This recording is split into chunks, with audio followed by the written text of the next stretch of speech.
What is the worst state of mind that we can live in that really harms us, that makes us not able to function properly?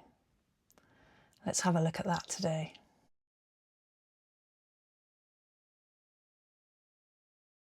Hi, Reverend Grace here. Happy New Year. Yeah, this is the start of 2026 and I've been doing these videos for over a year now, just just tipping over the first year. So thank you so much to everybody that's been watching my videos avidly. The small, little, beautiful number of you that there are. But you know, everything starts somewhere, doesn't it? And the way of it with YouTube is that it just takes ages for them to really be putting your videos out in front of lots of people. So anyway, that's as it is, and I just enjoy making these videos. So yeah, that's just as well, because that'll be the thing that keeps me going. So yeah, what is the state of mind that really is harmful to us as a species, as individuals, as communities as a whole? It's got to be fear. And admittedly, there is a lot that it can appear that there's a lot to be scared of. But I think we need to realise how we can overcome that and what difference that is going to make to all of us. So anybody that wants to try a new thing or start out on a new project, or, you know, face the year ahead and the prospects that it may or may not have, and lots of us have dreams and goals and wishes and all that sort of thing. And straight away, in the noggin, it's the ego doing it for safety reasons. Like they put the safety catch on, and they're like, no. But the ego feeds in little thoughts, little seeds of doubt, and those doubts can ultimately be, full of fear, to make us sort of step back from something, not try a new thing. And thank you, ego. You're trying to keep us safe and keep us on a steady, neddy path. But sometimes we have to step above the parapet and commit to something and just really go for it. And so it's getting yourself to a point where you're not going to be consumed with those little thoughts of fear. On a broader scale, there's a lot going on. It's been really ramping up, the amount of catastrophes and potential issues, and again, and I stress potential because they're things that might not even happen.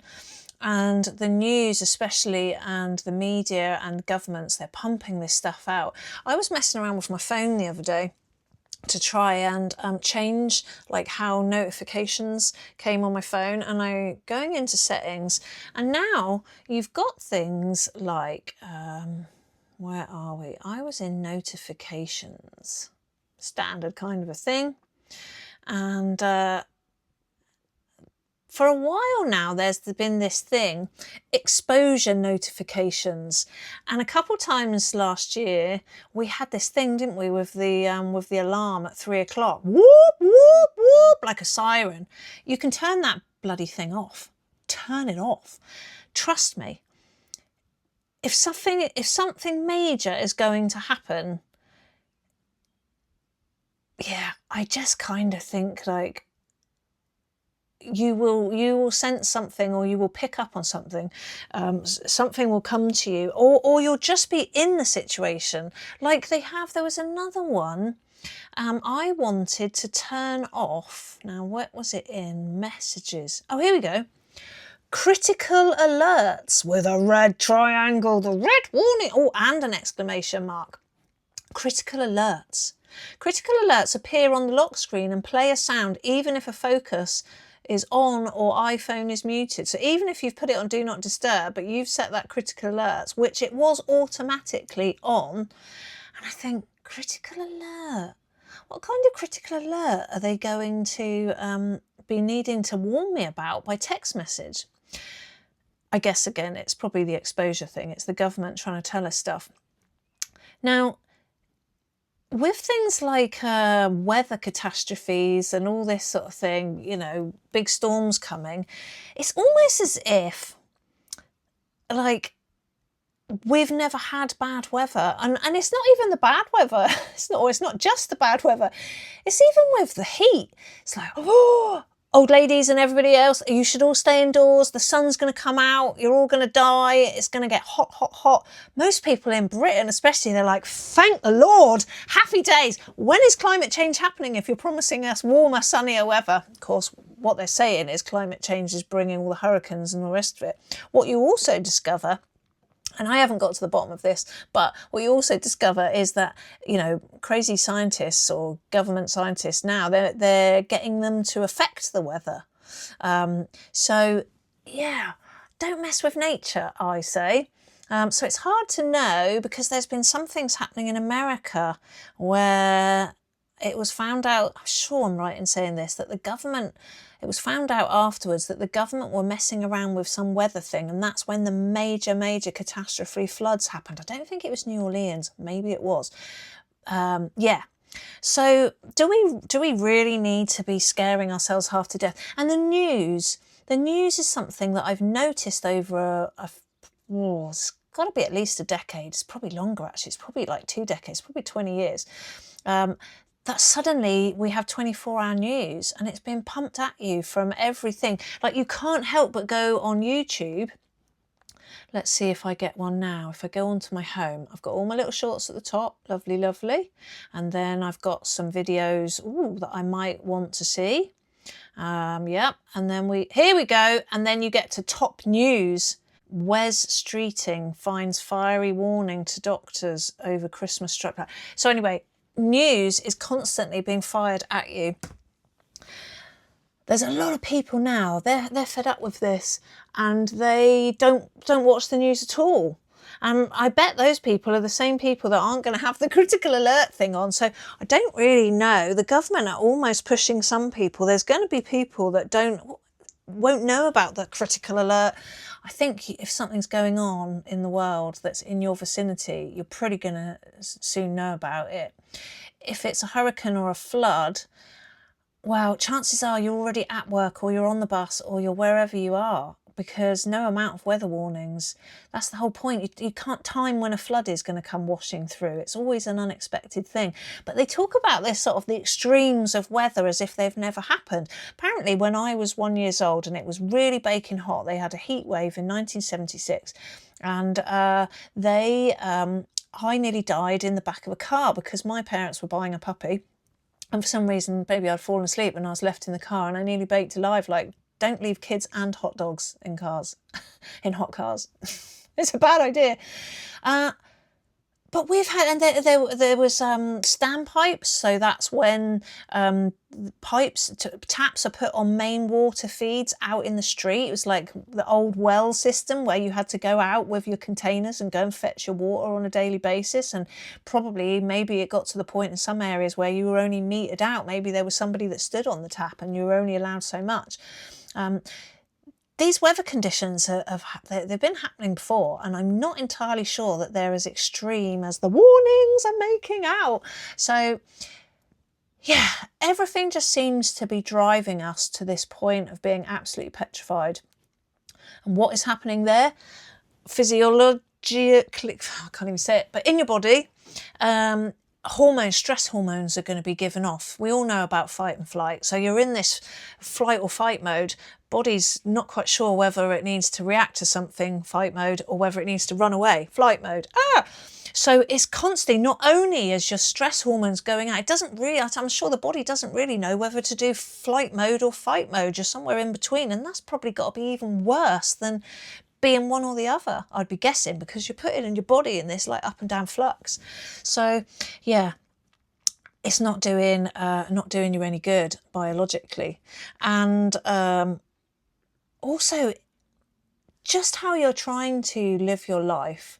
So whatever is going on in the world, politics, weather, financially, whatever, you are still living in your family unit of whatever form that takes, or you're even worse for some, you're living on your own. So you've already, maybe some people that are living on their own is not entirely by choice.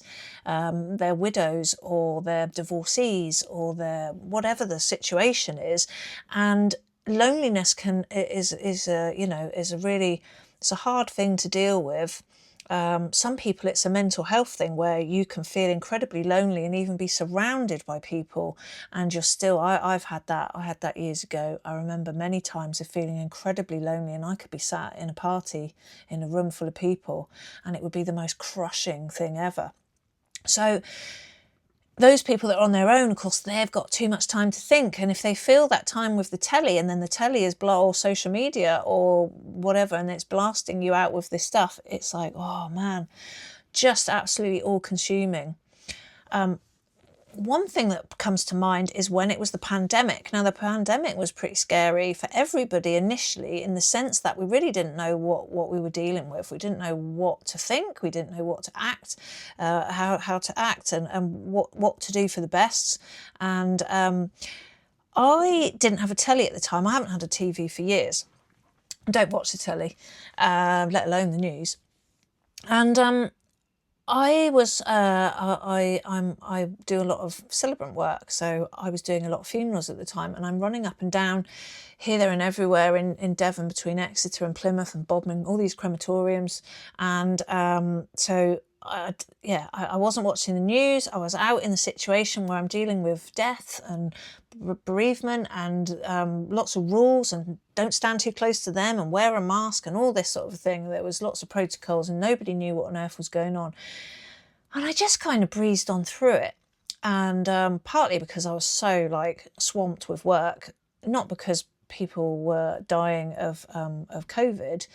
That was being put on the death certificate in some cases, but it wasn't actually the real cause of death. It just looked good for the data, I think, for the government, whatever their agenda was with that.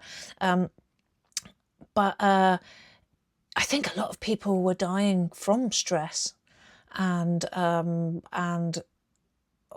they weren't able to go to doctors to get diagnosis, or they weren't going to their hospital appointments or getting their treatments or whatever. There was a lot of cases of that. So anyway, at one point in all of this craziness, I thought, wow, all this stuff is going on and the government are making all these decisions, and it really doesn't affect me. It's just not. I'm still going out and I'm doing my job. Life just seems totally normal. The one time what didn't seem normal was when I would go to a supermarket and I would have to queue, and that was a nightmare because I didn't have the time to queue. I had so much work going on. I was really, oh my God, this bit of hair is really doing my head in. I've got to get rid of that bit of hair. Oh, look, and there's another one about to join it. Marvellous. Anywho. So yeah, apart from going to supermarkets, that's the only time that I really noticed anything was different. And it struck me how all this major stuff was going on, and yet it didn't affect I still got up each day, and I still went to work, and I still did this. Now, I know it was very indifferent from a lot of people because they were stuck indoors and life seemed very different to them.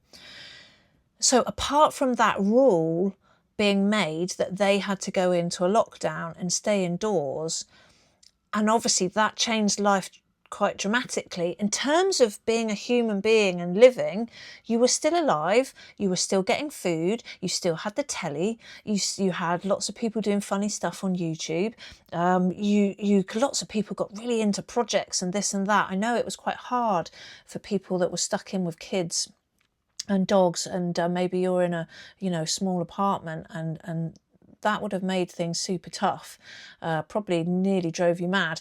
But at the same time, to basically live and breathe and just be a human being, to have all the fineries around the outside of being able to go to the gym and do this and do that, those are just treats.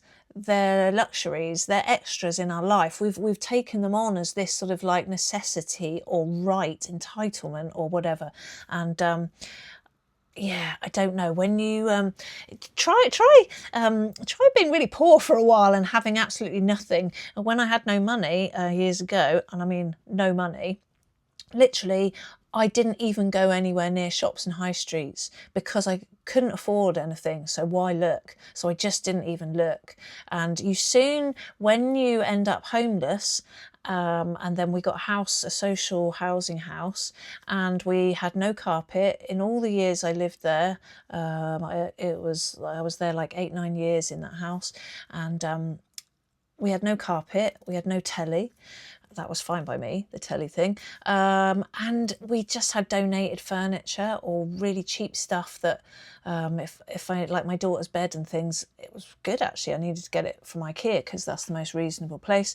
And especially like you want new if you're buying mattresses and duvets and stuff. So I saved up to get her bedding and things, but that was kind of the only new stuff that we had. And we had carpet in my daughter's room because my mum chipped in, bless her, and helped me to buy some carpet for the bedroom and the hallway. So she was cosy in her room and I slept in the front room. But my point is, when you live in that state, you realise what actually is necessary, what is a necessity to live. When you can't even afford to buy food, like you've got 20 quid a week to go round Lidl's with your and Poundland with your calculator, trying to get everything for your household to feed you and your daughter. Tell you what, yeah, gym and going out and going shopping and doing all those things, absolute luxuries. Totally not necessities, absolutely not. So yeah, I guess we're all a bit spoilt these days, and that's all rather lovely. And yeah, how fantastic you can get amazing things in the world, but really, we don't need it. So yeah, gone right off track there. When I was in that state, I did live in real fear of bills coming, fear of being able to deal with that, fear of the housing benefit office having a go. There was so many things that caused a lot of fear in my life. And oh yeah, those chemicals must have been rushing around my body for many years, and really not doing me any good. I'm covered in psoriasis, and you know, I've kind of just got used to that now. That's just how it is. But something I've coming out of that time, it's coming to realise how much that fear can affect your life. And I would have to do things in the end where I was literally telling myself out loud sometimes if I needed to change that mindset, to just try and there's all sorts of things about manifesting and all this. There's lots of videos and stuff about that, and it is a kind of a thing, and seeing your goal and dreaming it and wishing for it and all that. It's a bit like that. Fake it to make it. It's you know, trying to tell yourself and tell your brain, hey, it's okay. No, everything's going to be fine. It's all groovy. This is just for a time. Yeah, it can feel like such a tough thing, but it can feel like an insurmountable challenge to just cut that fear out. But it is really worth working on that. There's lots of talk I see here and there about potentially like some sort of civil war or World War III or this and that.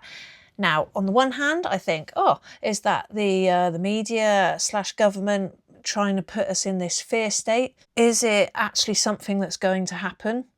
Okay, so let's say that as a scenario. If either of those two things are going to happen, sounds pretty scary. But whether it happens or it doesn't happen, if it doesn't happen and they're just making it up to put us in a fear state, why are they doing that? They would be doing that because people that are in fear are not thinking with their own minds, and they're not particularly resilient. They will do as they're told. They will, you know, oh, leader, please tell us what to do, which is what I saw happening in the pandemic. People just seem to be like so reliant on the government. Oh, please tell us what to do. We don't know what to do. And I'm screaming, thinking, oh my God, use your common sense. React to what's happening around you. What do you see happening? What on the ground near you is happening? React to that. Don't look for the powers that be to be taking control of your life and trying to help you. That would be one thing. Okay, let's look at the scenario if something like war did happen. Okay, still scary, but if you're coming at anything from a place of fear, you're off kilter. You're not standing solid in your own power and being able to be clear thinking to make good decisions. So how can we prepare for anything that's happening in life?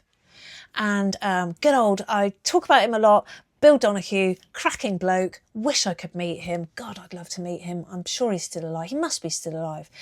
American bloke making lots of videos in the 90s, mostly about his interpretation and his studies of the Bible and how that relates to, he tries to scientifically prove things. And it's really fascinating. The Bible is not quite what you probably think it is, even if you're a Christian and you go to church.